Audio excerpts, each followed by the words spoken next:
सबसे पहले जो अपन ने पढ़ा था वो पढ़ा था नॉन स्ट्रेस टेस्ट।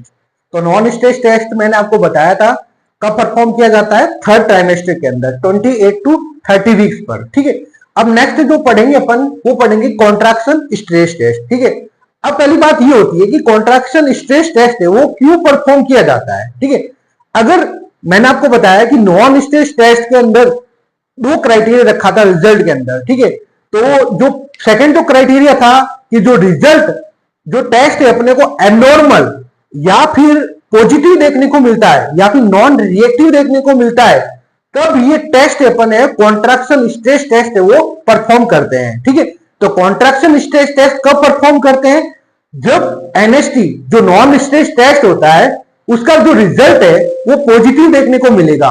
ठीक है, और एबनॉर्मल देखने को मिलेगा, तब ये कॉन्ट्रैक्शन स्ट्रेस टेस्ट को अपन क्या कर सकते हैं, परफॉर्म करते हैं। ठीक है, तो ये कब परफॉर्म करते हैं, तो एनएसटी अगर कब होगी, एनएसटी अगर एबनॉर्मल देखने को मिलेगी, कैसी देखने को मिलेगी, एबनॉर्मल देखने को मिलेगी, तब अपन क्या कर सकते हैं, कॉन्ट्रैक्शन स्ट्रेस टेस्ट है वो करते हैं। ठीक है, अब बात होती है जो कॉन्ट्रैक्शन स्ट्रेस टेस्ट होता है उसका परफॉर्म करने का या प्रोसीजर करने का क्या उद्देश्य होता है। ठीक है, तो सबसे तो पहला तो मैंने आपको उस नॉन एनएसटी में भी बताया था, placental oxygenation, placental oxygenation status को आइडेंटिफाई करने के लिए। ठीक है, तो प्लेसेंटल ऑक्सीजनेशन स्टेटस को अपन क्या कर सकते हैं, आइडेंटिफाई कर सकते हैं। ठीक है, जो इंट्रायूटेरिन कैविटी होती है उसके अंदर प्लेसेंटा का स्टेटस क्या है, प्रॉपर न्यूट्रिशन फीटस को प्रोवाइड हो रहा है या नहीं हो रहा है, उसको अपन क्या कर सकते हैं, आइडेंटिफाई कर सकते हैं। ठीक है, और दूसरा जो उद्देश्य होता है उसका मेन उद्देश्य होता है जो फीटल की जो एबिलिटी होती है, फीटल एबिलिटी को आइडेंटिफाई करना कि भाई वो जो लेबर जो हो रहा है उसको टॉलरेट कर रहा है नहीं कर रहा है, to tolerate labour.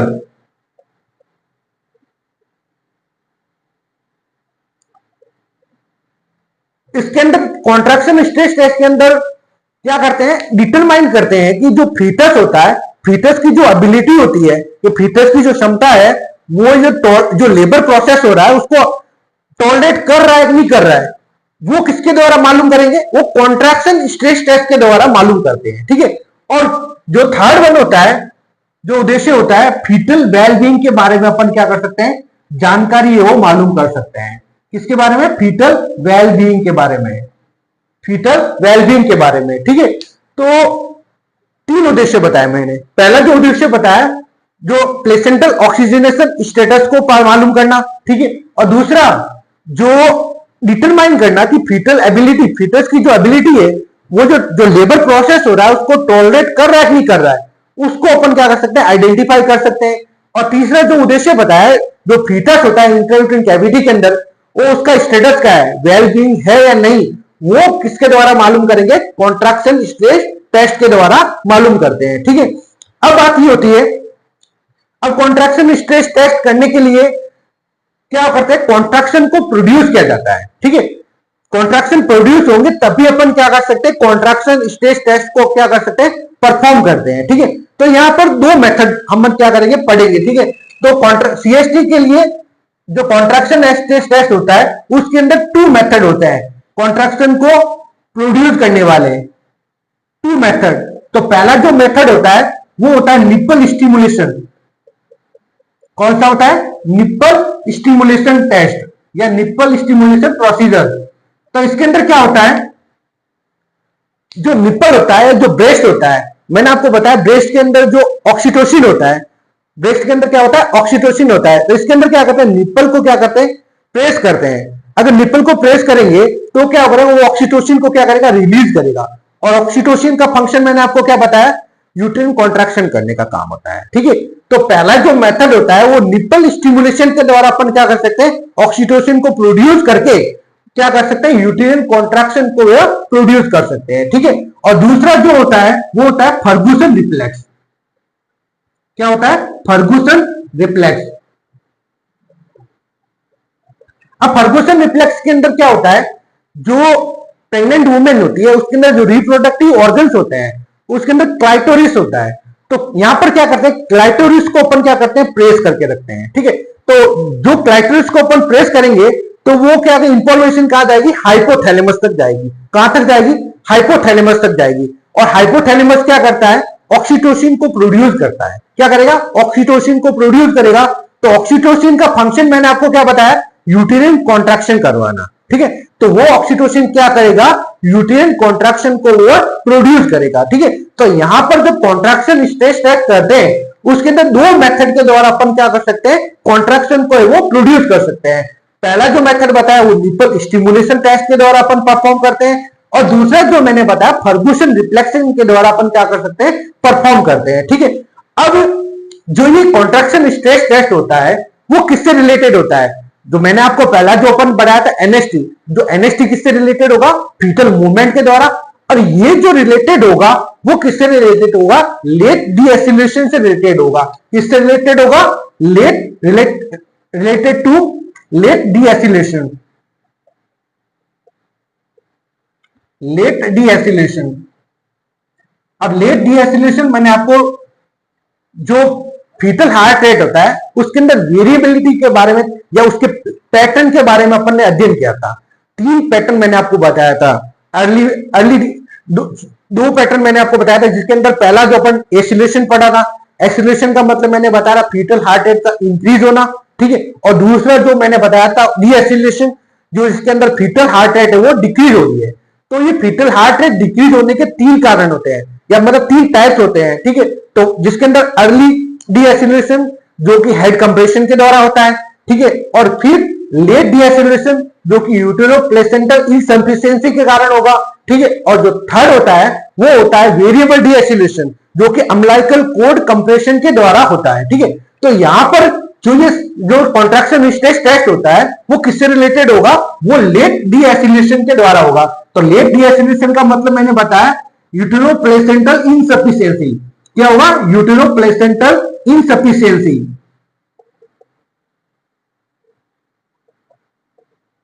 यूटेरो placental insufficiency, ठीक है। तो ये टेस्ट किससे रिलेटेड होगा, लेट डीएसिलेशन के द्वारा, लेट डीएसिलेशन से रिलेटेड होगा, ठीक है। अब जो सीएसटी होता है तो अपन रिजल्ट को कैसे आइडेंटिफाई करेंगे, जो ये टेस्ट किया जाता है तो उसके अंदर अपन रिजल्ट को भी मालूम करते हैं। तो रिजल्ट के अंदर भी मैंने आपको 2 क्राइटेरिया रखेंगे, ठीक है। जैसे एनएसटी में रखा था उसी प्रकार इसके अंदर भी 2 क्राइटेरिया देखेंगे। तो पहला जो क्राइटेरिया उसके अंदर क्या होगा, अपने को नो लेट डीएसिलेशन देखने को मिलेगा। क्या होगा, नॉट डीएसिलेशन देखने को मिलेगा, मतलब लेट डीएसिलेशन अपने को देखने को नहीं मिलेगा, यानी कि यूटेरो प्लेसेंटल इनसफिशिएंसी देखने को नहीं मिलेगी। तो फीटस कैसा रहेगा, हेल्दी रहेगा। कैसा रहेगा, हेल्दी फीटस रहेगा। और टेस्ट कैसा रहेगा, नॉर्मल टेस्ट रहेगा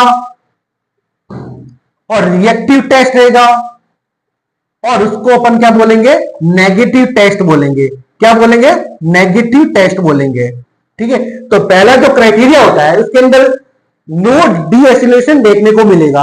नो डीएसिलेशन होगा तो हेल्दी रहेगा, ठीक है। और नॉर्मल क्राइटेरिया रहेगा, रिएक्टिव टेस्ट रहेगा और नेगेटिव टेस्ट रहेगा, ठीक है। और जो दूसरा जो क्राइटेरिया होता है उसके अंदर अपने को क्या होगा, लेट डीएसिलेशन प्रेजेंट रहेगा। क्या रहेगा, लेट डीएसिलेशन है वो देखने को मिलेगा, लेट डीएसिलेशन प्रेजेंट रहेगा। तो लेट डीएसिलेशन प्रेजेंट होगा यानी कि यूटेरो प्लेसेंटल इनसफिशिएंसी रहेगी, तो जिसके कारण क्या होगा, फीटस है वो अनहेल्दी रहेगा। और टेस्ट कैसा रहेगा, एबनॉर्मल एंड नॉन रिएक्टिव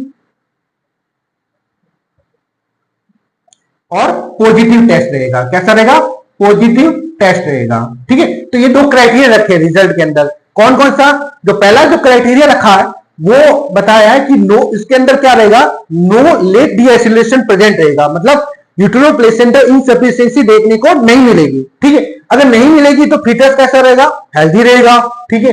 और नॉट रिजल्ट कैसा रहेगा, नॉर्मल रहेगा और रिएक्टिव टेस्ट रहेगा और नेगेटिव टेस्ट रहेगा, ठीक है। और उसके बाद में जो सेकंड जो क्राइटेरिया रखा है उसके अंदर रखा है कि लेट डीएसिलेशन क्या रहेगा, प्रेजेंट रहेगा। तो यूटेरो प्लेसेंटल इनसफिशिएंसी रहेगी तो फीटस कैसा रहेगा, अनहेल्दी रहेगा। और टेस्ट कैसा रहेगा, एबनॉर्मल रहेगा, ठीक है। और नॉन रिएक्टिव और पॉजिटिव टेस्ट अपने को देखने को मिलेगा, ठीक है। तो ये आज अपने क्या पढ़ा, सीएसटी के बारे में। तो मैंने सीएसटी कब परफॉर्म करते हैं, जब एनएसटी का जो रिजल्ट है वो एबनॉर्मल देखने को मिलेगा, तब अपन क्या कर सकते हैं, कॉन्ट्रैक्शन स्ट्रेस टेस्ट है वो परफॉर्म करते हैं। ठीक है, तो इसके 3 उद्देश्य मैंने आपको बताया परफॉर्म करने के पीछे। पहला, प्लेसेंटल ऑक्सीजनेशन स्टेटस के बारे में आइडेंटिफाई करने के लिए। ठीक है, दूसरा, डिटरमाइन करते हैं कि फीटल की जो एबिलिटी है, जो लेबर प्रोसेस हो रहा है वो उसको टॉलरेट करेगा नहीं करेगा, उसको अपन क्या कर सकते हैं, डिटरमाइन करते हैं। ठीक है, और तीसरा जो होता है, जो इंट्रायूटेराइन कैविटी होती है उसके अंदर फीटस का स्टेटस क्या है, वेल बीइंग है या नहीं, उसके बारे में अपन क्या करते हैं, मालूम या जानकारी प्राप्त करते हैं। ठीक है, अब जो ये जो कॉन्ट्रैक्शन है वो 2 प्रकार की मेथड के द्वारा अपन क्या कर सकते हैं, परफॉर्म करते हैं। ठीक है, तो पहला जो मैंने बताया nipple stimulation test. Nipple stimulation test के अंदर मैंने आपको बताया जो ब्रेस्ट होता है, ब्रेस्ट के अंदर जो निप्पल होते हैं उसको अपन क्या करते हैं, निप्पल को प्रेस करके रखेंगे। तो निप्पल को प्रेस करेंगे तो ऑक्सीटोसिन क्या रिलीज होगा, और ऑक्सीटोसिन का काम क्या रहेगा, यूटेराइन कॉन्ट्रैक्शन को प्रोड्यूस करने का काम रहेगा। ठीक है, और जो दूसरा जो मेथड होता है वो होता है फर्गुसन रिफ्लेक्स। फर्गुसन रिफ्लेक्स के अंदर मैंने आपको बताया जो प्रेग्नेंट वुमेन होती है, जो उसके रिप्रोडक्टिव ऑर्गन होते हैं जिसके अंदर क्लाइटोरिस होता है, तो क्लाइटोरिस को अपन क्या करेंगे, यहाँ पर प्रेस करके रखेंगे। तो जैसे ही प्रेस करके रखेंगे तो वो क्या होगा, हाइपोथैलेमस को स्टिमुलेट करेगा। तो हाइपोथैलेमस क्या करेगा, हाइपोथैलेमस का ऑक्सीटोसिन को रिलीज करेगा। और ऑक्सीटोसिन का फंक्शन क्या होता है, ऑक्सीटोसिन का फंक्शन होता है यूटेराइन कॉन्ट्रैक्शन को प्रोड्यूस करना। ठीक है, तो ये 2 मेथड होते हैं जिसके द्वारा अपन क्या कर सकते हैं, कॉन्ट्रैक्शन को प्रोड्यूस कर सकते हैं। ठीक है, तो ये जो कॉन्ट्रैक्शन स्ट्रेस टेस्ट होता है वो किससे रिलेटेड होगा, वो लेट डीएसिलेशन से रिलेटेड होगा। किससे रिलेटेड होगा, लेट डीएसिलेशन। लेट डीएसिलेशन का मतलब होता है यूटेरो-प्लेसेंटल इनसफिशियंसी। ठीक है, तो यहाँ पे रिजल्ट देखेंगे तो रिजल्ट के अंदर मैंने आपको 2 क्राइटेरिया बताए। अगर लेट डीएसिलेशन नहीं प्रेजेंट होगा, अगर नो लेट डीएसिलेशन होगा, यानी यूटेरो-प्लेसेंटल इनसफिशियंसी नहीं होगी, तो फीटस कैसा रहेगा, हेल्दी रहेगा, और टेस्ट रहेगा नॉर्मल, रिएक्टिव और नेगेटिव टेस्ट रहेगा। ठीक है, और दूसरा जो क्राइटेरिया रखा है वो दूसरा क्राइटेरिया, अगर लेट डीएसिलेशन प्रेजेंट रहेगा, ठीक है, तो फीटस कैसा रहेगा, अनहेल्दी रहेगा, एबनॉर्मल रहेगा, और नॉन रिएक्टिव और पॉजिटिव रहेगा। ठीक है, तो ये होता है कॉन्ट्रैक्शन स्ट्रेस टेस्ट। तो आज का जो इंपॉर्टेंट टॉपिक है यहीं पे क्लोज होता है। ठीक है, इसी प्रकार के इंटरेस्टिंग टॉपिक पाने के लिए प्लीज लाइक और सब्सक्राइब करिए मेरे यूट्यूब चैनल को, AK नर्सिंग क्लासेस।